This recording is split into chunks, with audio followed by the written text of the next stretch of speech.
कभी कभी कुछ कहानियां ऐसी होती हैं ना कि लाइट बंद होने के बाद भी पीछा नहीं छोड़ती। आज हम जे हॉरर यानी जापानी हॉरर एनीमे की दुनिया में उतर रहे हैं। ये वो कहानियां हैं जो सिर्फ डराती नहीं बल्कि सीधे रूह में बस जाती हैं। तो सवाल ये उठता है कि जापानी हॉरर में ऐसा क्या है जो उसे इतना अलग, इतना डरावना बनाता है। देखिए, वेस्टर्न हॉरर कैसा होता है, अचानक से कोई डराएगा और काम खत्म, जंप स्केयर्स। पर जे हॉरर वो एकदम अलग खेल है। वो धीरे धीरे आपके दिमाग में उतरता है, एक अजीब सी बेचैनी की तरह कि कुछ बहुत गलत होने वाला है और आप उसे रोक नहीं सकते। तो चलिए देखते हैं कि आज हम इस डरावने सफर में क्या क्या देखने वाले हैं। पहले समझेंगे कि जे हॉरर असल में है क्या, फिर मिलेंगे इसकी कुछ खौफनाक हीरोइनों से, दो क्लासिक एनिमे हेल गर्ल और एल्फन लीड पर गहरी नजर डालेंगे और फिर देखेंगे कि ये जॉनरा आगे कहां जा रहा है। चलिए शुरू करते हैं। आखिर ये जे हॉरर है क्या भला, और क्यों ये इतना बेचैन कर देता है? मतलब यहां मकसद सिर्फ डरावनी शक्लें दिखाना नहीं है। नहीं, इसका असली खेल है आपके अंदर एक अजीब सी बेचैनी पैदा करना। वो वाली फीलिंग कि कमरे में आप अकेले हैं पर शायद नहीं हैं। डर को दिखाना नहीं बल्कि महसूस करवाना, यही जे हॉरर है। और पता है, ये डर कोई आज की बात नहीं है। इसकी जड़ें सदियों पुरानी जापानी लोक कथाओं में हैं, जैसे केदान मतलब पुरानी डरावनी कहानियां, और हाँ, युरेई यानी बदला लेने वाली आत्माएं, खासकर वो लंबे काले बिखरे बालों वाली औरत। ये तो जे हॉरर का एक आइकॉनिक सिंबल बन चुकी है। तो अब जब हम जे हॉरर का बेसिक समझ गए हैं, तो चलिए इसके सबसे जरूरी हिस्से से मिलते हैं, इसकी हीरोइन से। और हाँ, ये वो हीरोइन नहीं है जिसकी हम उम्मीद करते हैं। ज्यादातर हॉरर फिल्मों में क्या होता है, औरतें बेचारी हेल्पलेस विक्टिम होती हैं, पर जे हॉरर में कहानी बिल्कुल उल्टी है।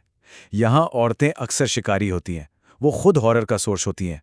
उनका दर्द, उनकी ट्रेजेडी, वही उनकी ताकत बन जाती है, और वही सबसे बड़ा खतरा भी।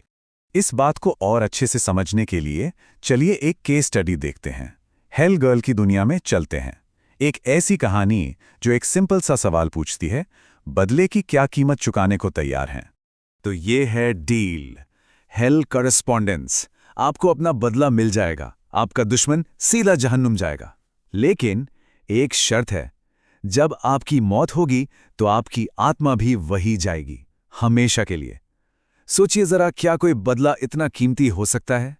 और जो ये सौदा करवाती है वो है एनेमा, हेल गर्ल, एक ऐसी लड़की जिसे 400 साल पहले उसके ही गांव वालों ने जिंदा दफना दिया था। अब वो ये काम कर रही है। उसकी आंखों में कोई इमोशन नहीं है, एकदम खाली। और सच कहूं तो यही चीज उसे और भी ज्यादा डरावना बना देती है।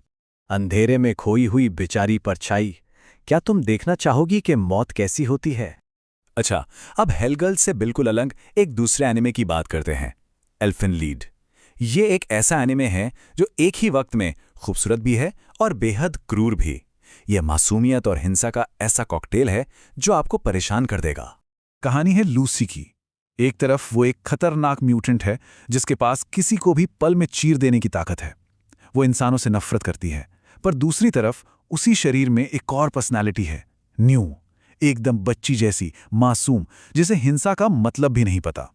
ये लूसी का वो रूप है जो वो हो सकती थी अगर दुनिया ने उसके साथ इतनी क्रूरता न की होती।